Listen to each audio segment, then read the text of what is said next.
para você que está aí nos assistindo, eu sou a Samanta e começa mais um Diário de Produção. Hoje eu estou aqui com o Diógenes e com o Thiago, tudo bem, meninos? Tudo bem. O Diógenes e o Thiago, eles fizeram um TCC sobre epilepsia e sobre o Diógenes, que eles vão contar um pouquinho pra gente. Eles são alunos egressos de Rádio e TV aqui da Fapcom.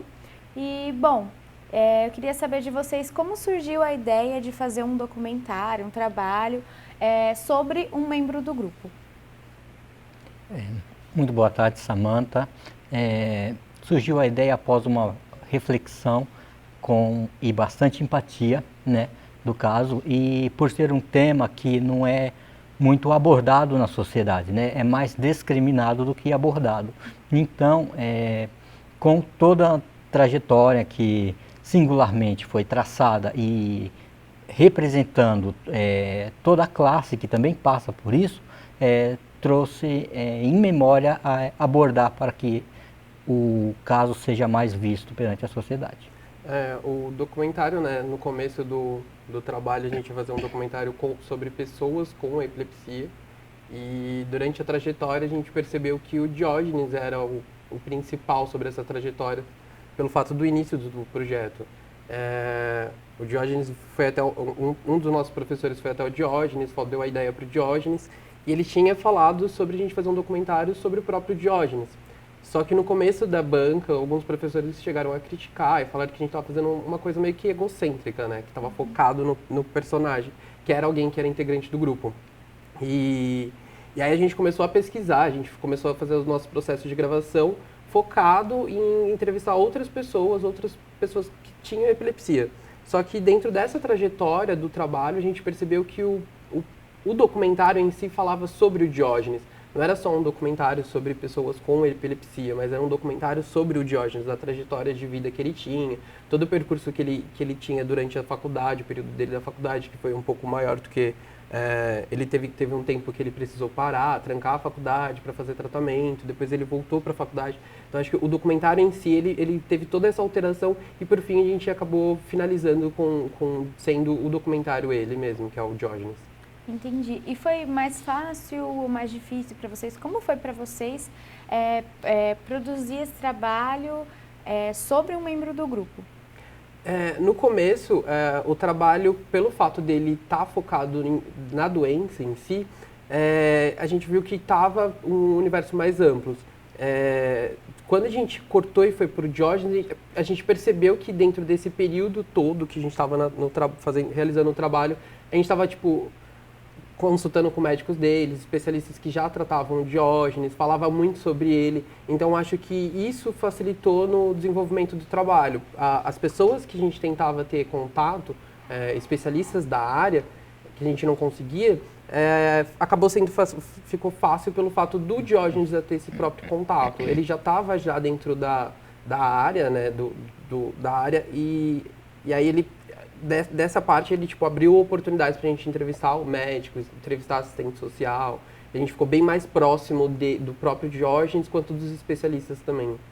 E o intuito de vocês era mostrar a dificuldade da vida dessas pessoas? Sim, era mostrar, apesar de objeto empático, né, como diz, eu queria mostrar a classe, a porcentagem dessa população que também passa por isso, porque apesar de eu ter sido a pessoa de estudo e de tema para abordar, o foco ainda era a doença, né? E é uma doença, quer dizer, uma suposta doença sombria, que o Ministério da Saúde não reconhece como patologia de doença, por isso cortam os direitos, mas trata.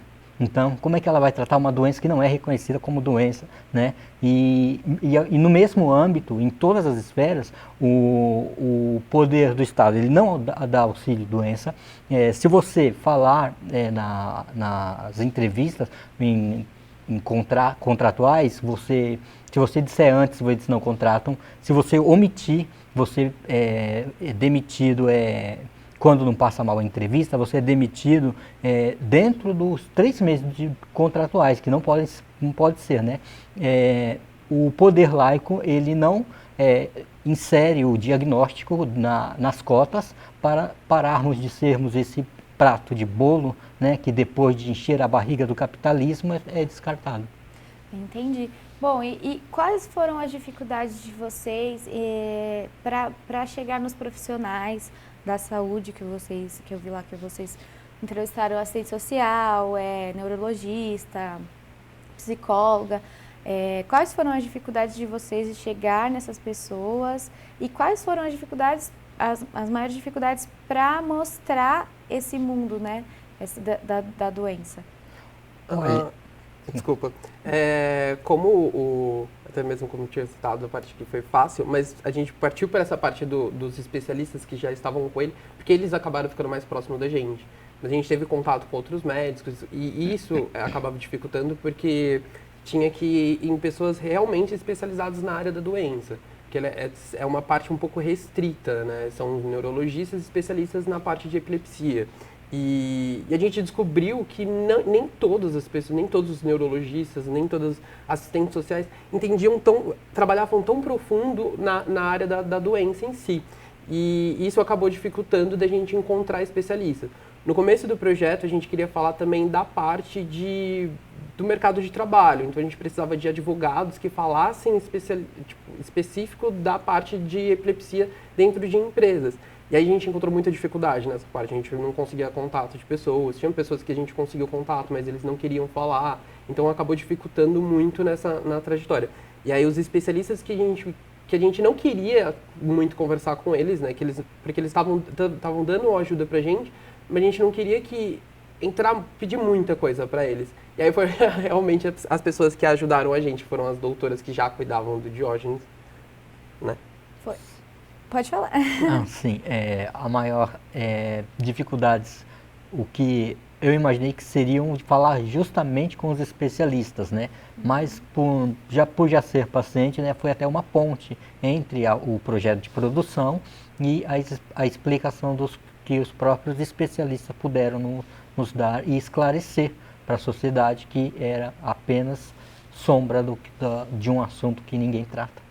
Bom, e você, Diógenes, você vive, né, esse assunto, você vive essa doença. E para você, Thiago, como foi? Você já sabia dessas dificuldades? Como foi para você mostrar isso? Como foi você entrar no mundo que talvez você não conhecesse? No começo, o que eu conhecia mesmo da doença seria o próprio, anúncios de televisão, propagandas básicas. E o Diógenes é o pouco que falava em sala, né? Ele é uma pessoa um pouco fechada, ele não fala muito sobre a doença com as pessoas. Quando ele me procurou pra gente falar sobre o tema, aí eu fui começar a entrar sobre o tema, pesquisar sobre o tema, e aí eu fui percebendo que era uma coisa um pouco mais ampla do que eu imaginava. E as primeiras vezes que eu comecei a visitar o Hospital São Paulo, eu vi aquela fila de pessoas, sabe, esperando um tratamento, esperando só um atendimento. Eu acho que eu fiquei um pouco sentido com a situação em toda, e vi que era uma coisa que a gente precisava dar atenção, que a gente precisava falar sobre aquilo. E isso também pelo fato do Diógenes em sala de aula. Na faculdade a gente percebe que as pessoas olham diferente, elas tratam diferente. E dentro desse período que a gente passou junto, dava para perceber isso. E eu falei, é alguma coisa que precisa dar atenção, a gente precisa abrir e falar sobre esse tema, porque acaba sendo um tabu. E no começo foi difícil, mas depois que eu fui entendendo sobre o tema, eu percebi que era algo que precisava ser falado mesmo. E para você, como foi todo esse processo? Você descobriu alguma coisa que você não sabia? Como que foi para você apresentar o que você vive para as outras pessoas? Olha, foi muito difícil, né? Por ser o próprio objeto de pesquisa, entendeu? Mas assim, expor a própria vida é algo muito... ninguém quer. E era algo que eu estava até escrevendo e consultando minha doutora para explicar para ela que, por exemplo, como eu estava falando que quando a gente focou mais na área trabalhista, ele sempre aconselha que a gente não fale, pelo menos para até conseguir a assinatura do contrato, entendeu? Mas aí eu questionei, ela ainda não me respondeu, porque ela deve estar viajando, faz muita palestra, né? É uma doutora de porte, e ela falou que em qualquer ocasião que a gente omitisse, mas eu perguntei para ela, doutora, se a gente omitir, a gente não estaremos recusando provas contra nós mesmos, né? Porque se você fala e ele coloca um inapto para o serviço, você tem prova, e não vai estar escrito que foi por isso, mas você tem a prova com o relatório de inapto e com o relatório médico, você tem a prova que teve um motivo para ele estar inapto para eles. Agora, se você não falar, quando você for demitido, você já não vai ter papel algum para provar isso, né? E com isso poder lutar mais pelos direitos, que é o que as pessoas precisam, e precisam sair de trás desse tapume, né?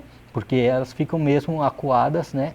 É muito difícil, existem muitos preconceitos e mitologias que as pessoas acabam por criar em mente, né?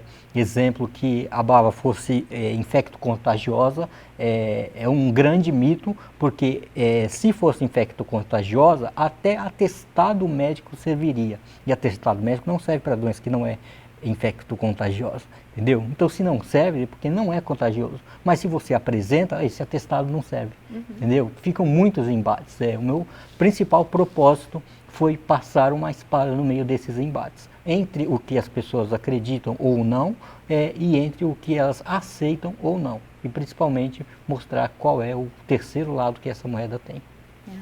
Legal. Bom, vamos então assistir o documentário Diógenes e a gente já volta com mais perguntas.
A epilepsia, ela é uma doença, né, do cérebro, do sistema nervoso central, que ela é caracterizada por uma predisposição do paciente a ter crises epiléticas, né?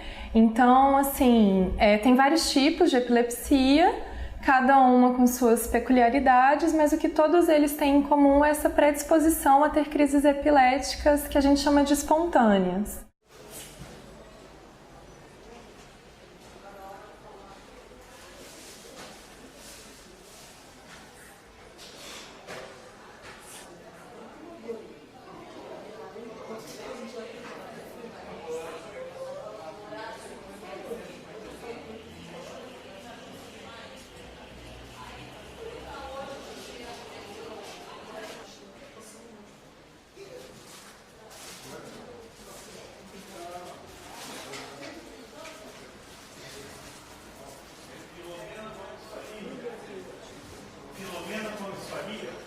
Qualquer área do cérebro pode estar envolvida na crise, né?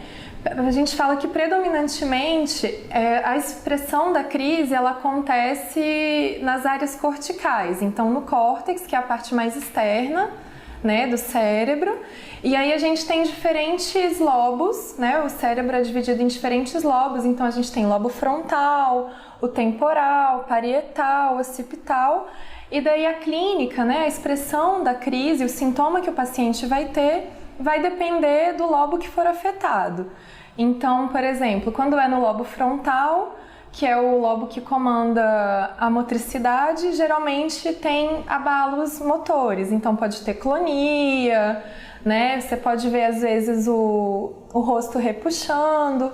Quando é uma crise do lobo occipital, que é responsável pela visão, o paciente pode ter alucinação, né? Então, assim, vai dependendo da região que for afetada, você vai ter diferentes sintomas.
Falando de epilepsia de difícil controle, uma vez que nós sabemos que o Brasil tem 4 milhões de pessoas, mais ou menos, com epilepsia. Então, é uma população bastante considerável e por ser um país também de terceiro mundo, um país em desenvolvimento, a gente sabe que pessoas são mais acometidas, né, por conta dos fatores que causam epilepsia, como saneamento básico, por conta da neurocisticercose, partos mal feitos, pode sofrer um traumatismo craniano com mais facilidade, uma vez que temos muitas mães muito pobres que deixam as crianças em casa, saem para trabalhar. Isso também acontece em outros ciclos de vida. Mas então o Brasil, por ser um país mais pobre, ele tem um número enorme de pessoas que têm esse problema. Sabemos que 70% das pessoas com epilepsia tomam remédio quando bem medicadas e elas ficam bem. Elas tomam remédio e respondem ao tratamento. Sempre de manhã, das 9 às 11h30. Bom dia para vocês, bom dia, Ney. Tchau. Tchau.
tinha 6 meses e eu ainda creio, assim, no que o pediatra, neurologista da época, quando ele falou que foi traumático.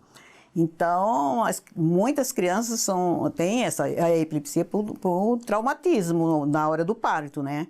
Então, quando ele teve a primeira, o neurologista queria saber como é que foi o parto dele, porque a dele era traumática.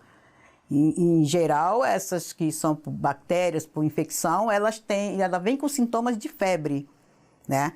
Ele nunca teve uma convulsão com febre. As convulsões dele são de ordem neurológica, emocional, porque ele é uma pessoa muito ansiosa, o dia dele é praticamente 20 horas, né? Nunca faz, né, chefe? Só por causa de uma gravação, né? Convulsão, na verdade, é um tipo de crise epilética, né? É o que a gente chama de crise tônico-clônica generalizada, que é aquela crise que as pessoas da população geral reconhecem mais facilmente como sendo uma crise epilética. Então é aquela crise que a pessoa cai no chão, fica toda dura, se debate, morde a língua, né? Às vezes baba bastante, então isso é uma convulsão. Epilepsia já é a doença, caracterizada pela predisposição a ter crises epiléticas. E tem também o que a gente chama de crise sintomática aguda, que é uma crise que a pessoa tem por conta de alguma circunstância. Ela não tem epilepsia, mas ela tem aquela crise naquele momento por alguma disfunção. Então, por exemplo, um paciente diabético, se ele fica com o nível de açúcar muito baixo no sangue, ele pode ter uma crise sem ter epilepsia. Aí é a crise sintomática aguda.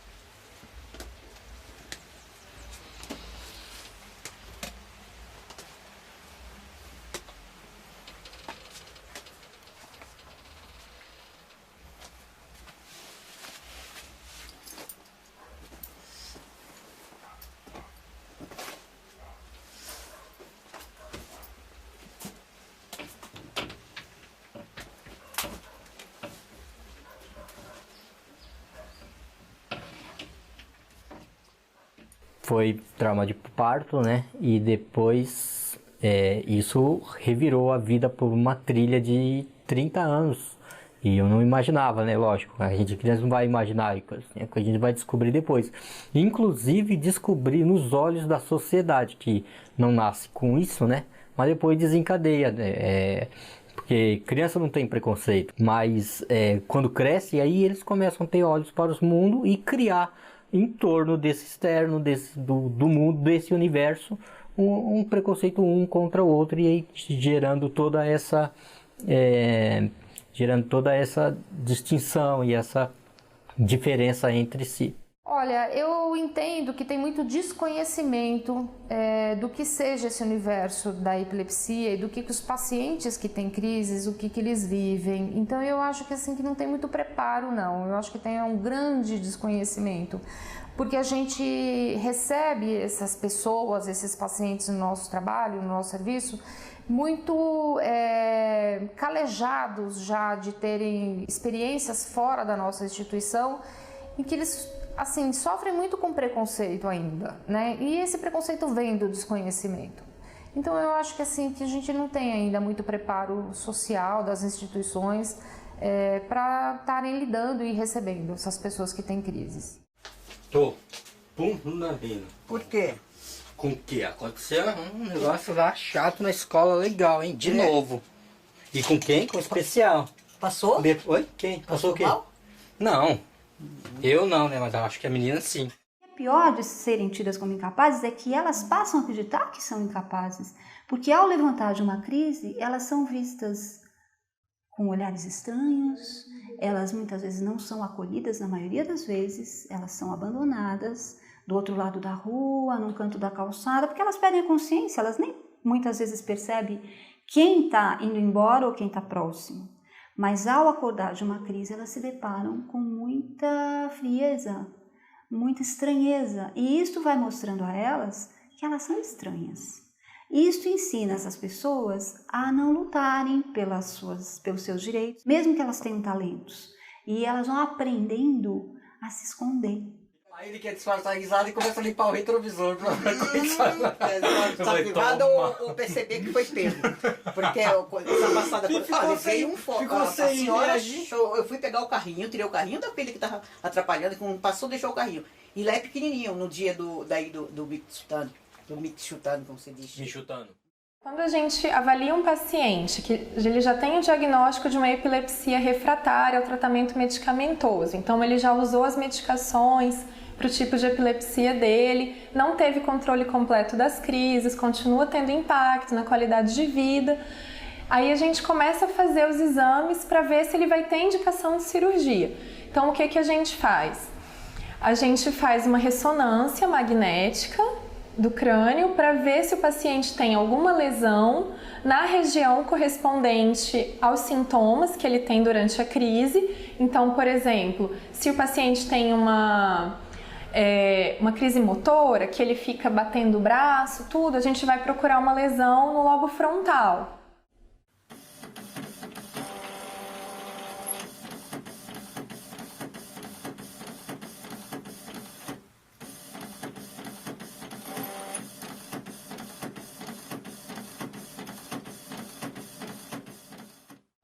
E aí, se a gente acha uma lesão correspondente e vê que a ressecção daquela lesão, né, não vai ter impacto funcional, então assim, o paciente vai fazer a cirurgia, mas ele vai poder continuar movimentando o braço, ele não vai ficar paraplégico, não vai ter nenhum impacto maior, aí a gente a gente vai ver então o vídeo eletroencefalograma para documentar no vídeo a crise do paciente e a gente vê se o que o paciente conta pra gente corresponde ao que a gente vai ver no vídeo, porque muitas vezes é difícil descrever uma crise, né? Então, assim, os acompanhantes, várias vezes, eles ficam apavorados mesmo de ver o paciente tendo crise e tudo, não consegue prestar muita atenção no que acontece no momento da crise.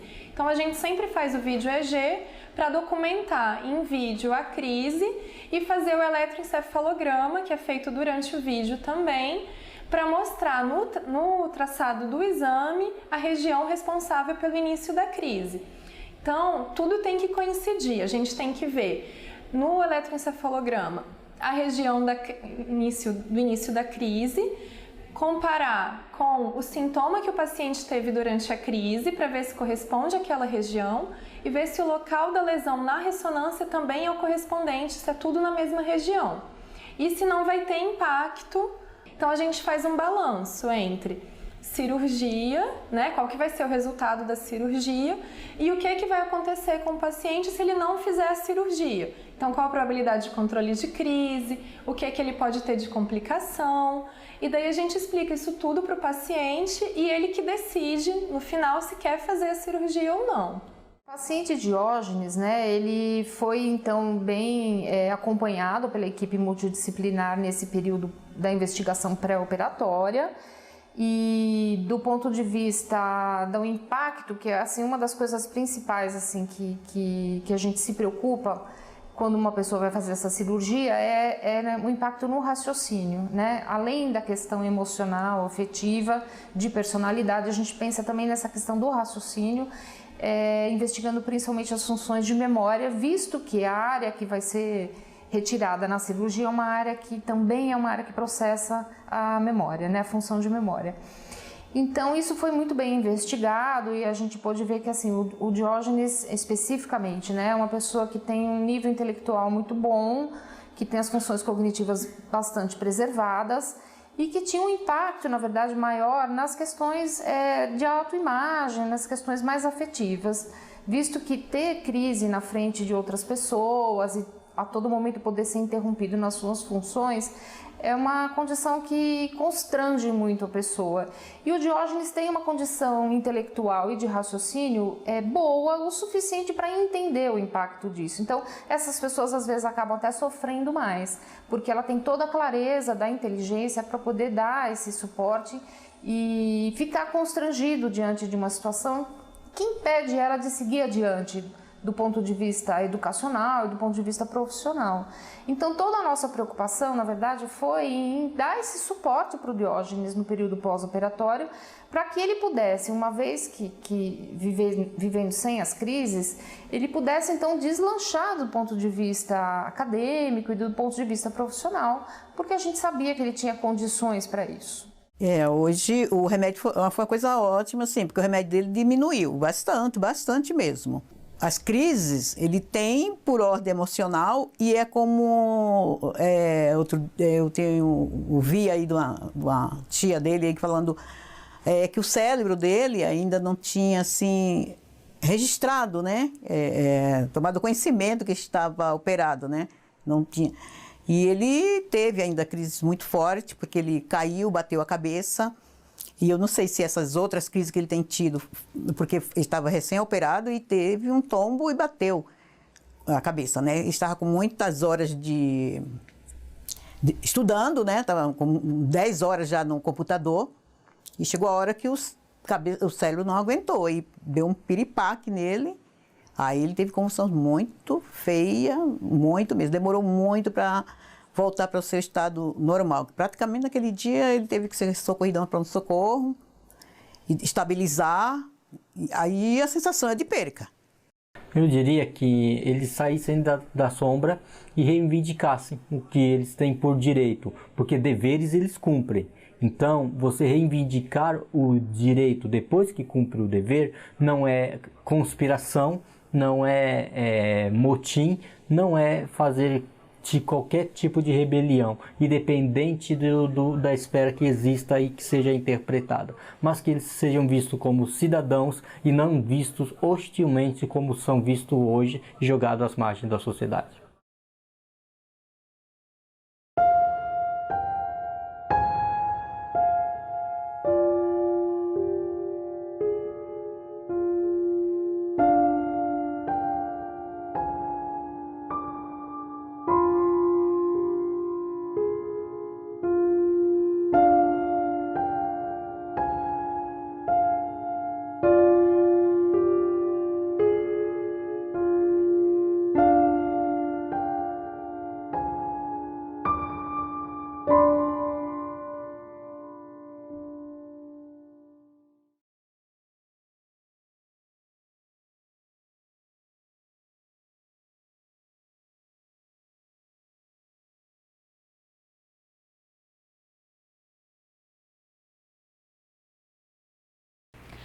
Bom, então a gente assistiu aí Diógenes, o documentário dos meninos, e eu queria saber de vocês como foi o processo de gravação, para ir nos hospitais, autorização, essas coisas, todo o processo assim, até carregar equipamento, tudo, como que foi para vocês? No começo do trabalho, a gente iniciou o trabalho com 3 pessoas, né? Era eu, Diógenes, mais uma pessoa, E aí já era um pouco difícil por ser 3 pessoas no trabalho. E aí uma das pessoas acabou saindo do trabalho e acabou ficando eu e o Diógenes. Então era tipo eu e o Diógenes com os equipamentos para cima e para baixo. Grande parte da gravação, no começo a gente realizou alguns processos, deu errado, e a gente teve que ir e voltar, fizemos bastantes gravações. A gente visitou muito a casa do Diógenes, e lá em Embu das Artes, então a gente pegava os equipamentos da faculdade, ia para Embu das Artes, então e chegava lá, depois o material não tinha ficado bom, volta de novo. Então acabou levando bastante tempo. Eu acho que o que ajudou bastante foi o nosso cronograma, que conforme já estava tudo alinhado dentro do prazo que a gente precisava gravar, o que a gente precisava gravar, e o próprio roteiro, né, que a gente montou um roteiro de pré-produção, então a gente já sabia qual cena que entraria. Essa parte acabou mudando muitas vezes, que foi o final, a parte do roteiro final do Diógenes, que foi alinhado qual cena que entra primeiro, qual cena entra depois. Mas para chegar nessa parte, eu acho que a gente coletou muito material. Tinha material de testes, tinha material que foi finalizado, tinha material que a gente falava, isso tem que entrar, isso tem que sair. E os hospitais também. A gente, grande parte dos hospitais não tinha autorização. Tem cenas no documentário que a gente não tinha autorização, a gente pega uma cenazinha ali, não sei o quê. E muitas cenas, na verdade, não podia. Mas a gente teve que pegar a autorização do hospital para gravar dentro do hospital, teve que pegar a autorização das pessoas, né, das especialistas. Tanto que teve uma delas que a gente não tinha autorização, uma das autorizações, depois que a gente enviou para ela mandou pra gente. E também as especialistas foram bem, elas deram bastante atenção pra gente. Teve cenas que a gente gravou, deu problema no áudio, a gente teve que voltar lá, regravar de novo. Então teve muito material que não foi e a gente acabou utilizando para teste. Foram muitos materiais para teste, o finalizado também sobrou bastante. Bom, e eu vi que sua mãe aparece bastante, é também uma protagonista lá, né? Como foi para ela e para vocês, assim, filmar a casa e ter que ir lá, entrar na vida de vocês, né? Foi complexo, né? Mas eu expliquei para ela que dentro desse conjunto seria de extrema utilidade pública, né? Porque a minha figura ia representar milhões de Diógenes que passam por isso, né? Poderia ser até um pouco satírico, né? Mas eu me senti realizado e também foi conciliando assim entre família, entendeu? Todos os mundos em que eu vivi, entendeu? Casa, igreja, escola, hospital, entendeu? Todas essas esferas que englobaram o meu ambiente, né? E que representa, é uma figura, é uma metáfora do ambiente de muitas pessoas que também lutam por mínimo para se subsistir, que é sobreviver, e acabam passando por essas barreiras, mas conseguimos transpô-las. Verdade. Bom, e por que vocês optaram pela encenação e não o registro documental? Tem algumas partes lá, né, que estão na sala de aula, que é mais ensaiado, um pouquinho mais, alguns takes que vocês pegam até de você mesmo, que você vê que foi meio combinado. Por que vocês optaram por ser assim? O documentário, depois de todas as alterações que teve, a final, que seria Diógenes, a gente percebeu que a gente queria mostrar o personagem dentro do dia dele, mas de uma forma que ficasse sutil, assim, de uma forma mais sensível, né? Que desse emoção para quem estivesse assistindo. E tinha toda uma história do Diógenes em sala de aula, na trajetória dele, tipo, o percurso dele. Eu digo pelo fato, eu como vendo a cena, que era o Diógenes mesmo, a trajetória dele era tipo, ele chegava primeiro que todo mundo na faculdade, se tinha um feriado prolongado, ele era o único que estava na sala de aula com o professor no feriado prolongado, ele nunca faltou na sala. Isso era tipo, além dos 4 anos, né, do período que ele já tinha feito antes, e ele sempre teve esse jeito dele. Eu achava a forma que ele andava pela faculdade, o que eu tentei passar no vídeo era a forma que eu enxergava o Diógenes. Ele chegando cedo na faculdade, ele ia para o laboratório, depois ele subia para a sala de aula, sempre ele e o professor, muitas vezes sozinho. Depois tinha os dias que ele tinha exame, ele saía da faculdade, ia até o hospital, que é próximo da faculdade. Então, tudo isso gerava em um trajeto. A gente acreditava que mostrar o Diógenes de uma forma que fosse uma encenação, ele traria um pouco de sensibilidade para o vídeo. Entendi. E para você, como que foi isso? Quanto ao esse fato poético dessa narrativa, né, de sensibilizar, foi mais trazer em reflexão não só as autoridades, porque nós como cidadãos não podemos criar leis, mas nós podemos sugerir linhas de leis que sejam inclusas nesses parágrafos. Então foi para que as autoridades vissem, né, que existe uma parcela de uma população que passa por isso e precisa ser assistida.